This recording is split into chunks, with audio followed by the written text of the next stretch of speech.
You're standing in an Amish kitchen in Lancaster County, Pennsylvania.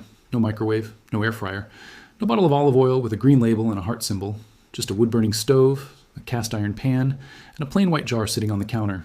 No brand name, no ingredient list, no QR code linking to a wellness blog. The woman cooking at that stove is 84 years old. She has never taken a statin. She has never bought an omega-3 supplement. She has never once read the nutrition label on anything in her kitchen. And every single meal she has cooked for 6 decades, every pie crust, every fried chicken, every roasted vegetable, has been cooked in the fat inside that white jar. That jar costs under $2 to fill. And what is inside it may be the most important food you have never been allowed to know about. Here is the number that changes everything. 11. That is the year a corporation introduced a product into the American kitchen that had never existed in the history of human food. Before 1911, across Europe, across America, across every traditional culture on Earth, people cooked in animal fat, lard, tallow, butter, schmaltz. They had done so for thousands of years, and chronic heart disease was so rare that physicians of that era barely had a framework for it. It appeared in medical literature the way a strange, exotic curiosity appears, occasionally with fascination, not as a leading cause of death, not as the number one killer in the Western world, which is what it became. After 1911, let me show you exactly what happened, and more importantly, who made it happen and why. In 1911, Procter & Gamble introduced a product called Crisco. It was hydrogenated cottonseed oil, a byproduct of the cotton industry that had previously been used to make candles and soap. Through a chemical process called hydrogenation, they turned liquid oil into a solid white fat that looked, conveniently, almost exactly like lard. The problem was simple. Nobody wanted it. It was a chemically novel substance with no history in human food. Why would any rational person throw away the lard their grandmother used and replace it with processed industrial waste from a cotton plant? So Procter & Gamble did what every industry does when the product cannot sell itself on merit. They manufactured the science. They funded researchers. They built relationships with universities. They created the narrative, slowly, methodically, over decades, that saturated animal fat was dangerous, that it raised cholesterol, that it caused heart disease, that the very thing humans had eaten without issue for 10,000 years was quietly killing them. And the most powerful endorsement they ever obtained, the American Heart Association, the AHA, the organization that millions of Americans trust with their cardiovascular health, was initially funded in significant part by Procter & Gamble. And the stamp of approval they placed on products containing chemically extracted seed oils became the single most effective marketing tool in the history of food. Your canola oil has that stamp. Your sunflower oil has that stamp. Your soybean oil has that stamp. The white jar in the Amish kitchen has never needed one. Now, I want to talk about your cells, not in a vague, abstract way. I mean the actual physical structure of every cell inside your body right now. You have approximately 37 trillion of them. Every single one is surrounded by something called a lipid bilayer, a double layer of fat molecules that forms the wall of the cell. That wall controls everything that enters and exits. It determines how your cells communicate with each other. It determines how your hormones function. It determines how your immune system responds. And that lipid bilayer, the foundational architecture of every cell in your body, is built from saturated fat, not polyunsaturated fat, not chemically extracted seed oil, saturated fat. When your body builds a cell wall, it reaches for the most structurally stable fat available. Saturated fat is rigid. It holds its shape. It maintains integrity under temperature and pressure. Polyunsaturated fat, the kind found in vegetable oil, is flexible and unstable. It oxidizes easily. It breaks down under heat. And when you flood your body with it as the primary fat source, your cells are forced to build their walls from inferior material. Think of it this way. Imagine you are building a house. For 10,000 years, your ancestors built with stone and hardwood, dense, stable, structurally sound. Then, in 1911, someone told them stone and hardwood were dangerous and sold them a replacement made from compressed sawdust. It looks similar, it fills the same space, but it is not the same material. And over time, slowly and visibly, the structure begins to fail. That is what has been happening inside the bodies of every generation raised on seed oils. Slowly, invisibly, with a doctor's blessing. Let me give you the chemistry. Because this is the part the cooking oil industry absolutely does not want you to understand. When you heat vegetable oil, canola, sunflower, soybean, corn oil, above approximately 200 degrees Celsius, something happens at the molecular level. The polyunsaturated bonds in the oil begin to break. They oxidize. And when they oxidize at high heat, they release a class of compounds called aldehydes. Aldehydes are toxic. They are directly linked to inflammation, DNA damage, and cellular dysfunction. One specific aldehyde, 4-hydroxynonenal, or 4-HNA, has been studied extensively and is associated with cardiovascular disease, neurological disorders, and cancer. You are generating this compound every time you fry an egg in vegetable oil, every time you saute vegetables in canola, every time you cook anything at high heat in the oil your doctor told you was heart healthy. Now heat lard to the same temperature.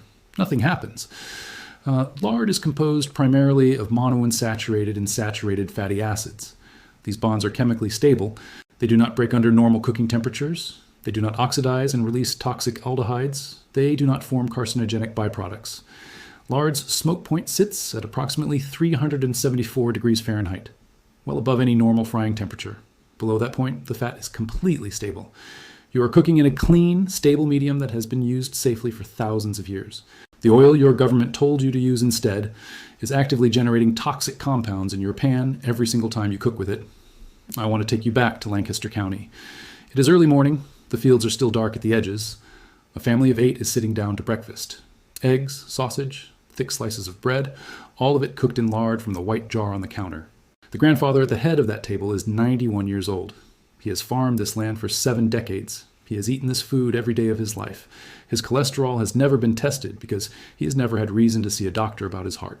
2 counties away, in a suburban kitchen, a 54-year-old man is cooking his eggs in a heart-healthy canola oil blend he bought because the label had a green leaf and the words, "Doctor recommended." He takes a statin every morning with his coffee. He buys omega-3 supplements because his cardiologist told him his inflammation markers were elevated. He has a follow-up appointment next month. The difference between these 2 men is not genetics. It is not exercise. It is not stress levels. It is what is in the pan. Now here is what lard actually contains, because this is the part that will genuinely surprise you. First, oleic acid. Nearly half of lard's fat content is oleic acid.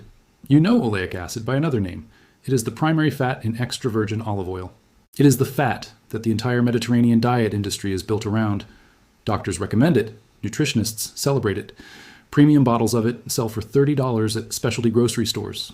Lard contains the same fat, at a fraction of the cost, with no heavy metal contamination risk from industrial olive processing.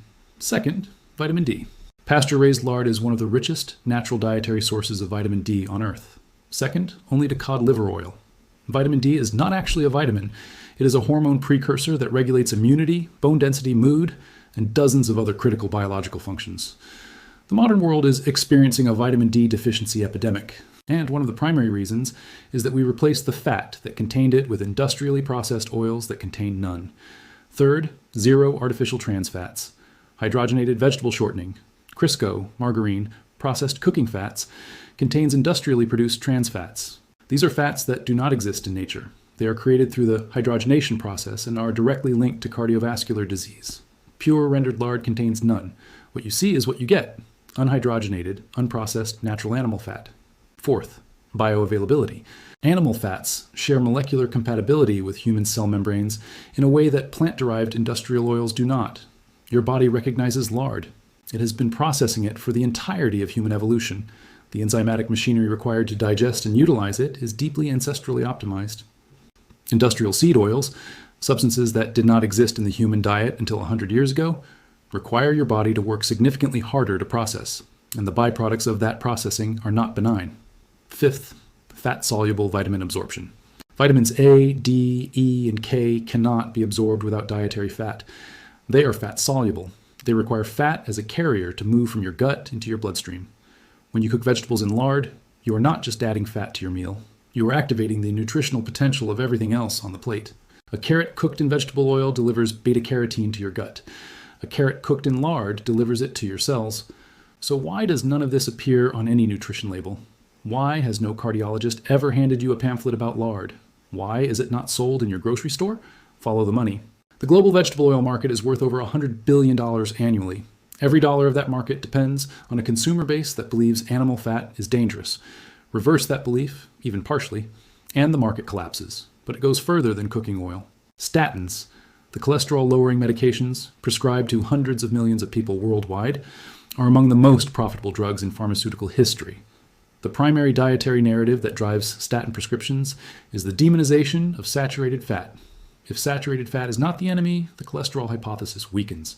If the cholesterol hypothesis weakens, the justification for statins weakens.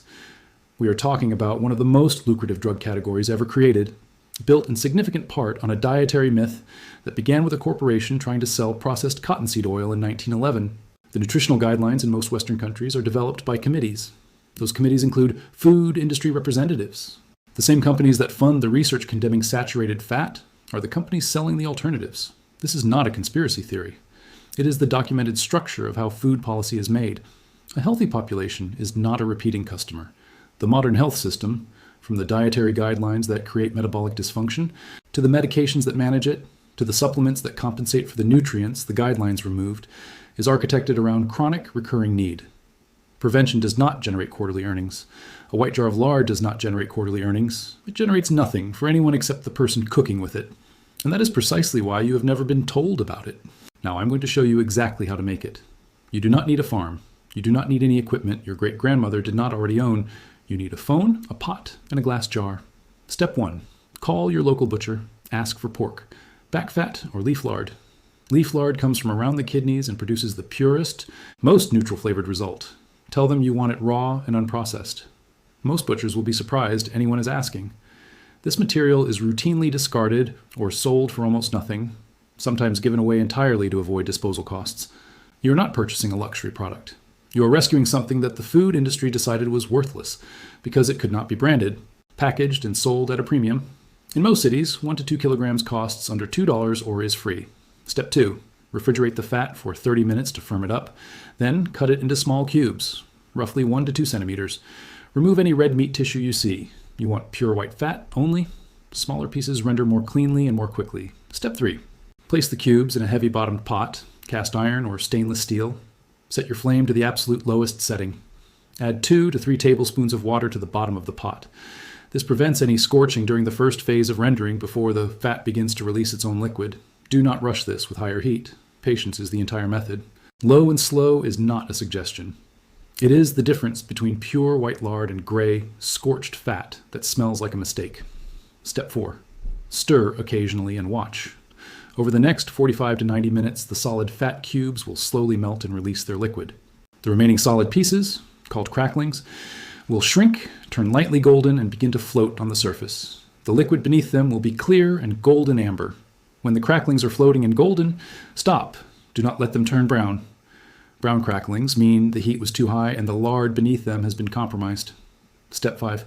Pour the hot liquid through a fine cheesecloth or muslin cloth into clean, dry glass mason jars. Remove every solid particle. Impurities shorten shelf life. Seal the jars while the liquid is still warm. Never use plastic containers. Glass only. Step 6. Set the jars on your counter and watch. As the liquid cools from clear amber to room temperature, it will transform. Slowly, it will become opaque, then white, then a pure, solid, snow-white fat that looks like nothing so much as the most wholesome substance you have ever seen in your kitchen. The color change, from amber liquid to snow-white solid, is the sign of a perfect render. If it stays yellow, the heat was too high. If it turns gray, there was meat contamination. Pure white means pure lard. That jar will keep at room temperature for 4 to 6 weeks. In the refrigerator, 6 to 12 months. In the freezer, up to 2 years. The method the Amish use for large seasonal batches rendered in the autumn. No chemical preservatives, no modified atmosphere packaging, no expiration date printed by a corporation. The preservation method is the purity itself. The Amish did not read this in a textbook. They did not discover it through a clinical trial or a nutrition conference. They kept it because it worked, because their grandparents used it, and their grandparents before them, stretching back through centuries of German and Swiss farming tradition to a time when nobody needed to be told that animal fat was food. They look at the modern grocery store, at the pharmaceutical aisle, at the row of supplements designed to replace nutrients that industrial food removed, and they genuinely do not understand it, not because they are simple, because they never created the problem that requires the solution being sold. Look at your kitchen right now. There's probably a bottle on your shelf, a golden bottle or a clear one, or one with a green label and reassuring language about heart health. You paid more for it than you paid for almost anything else in your kitchen per ounce, and every time you heat it above 200 degrees, it releases compounds into your food that your body was never designed to process. Your great-grandmother had a white jar. The Amish still have a white jar. For under $2, you can have one too. And every single meal you cook in it is a quiet, deliberate decision to stop being someone else's repeat customer. Drop your city in the comments below and tell me, what are you cooking with right now?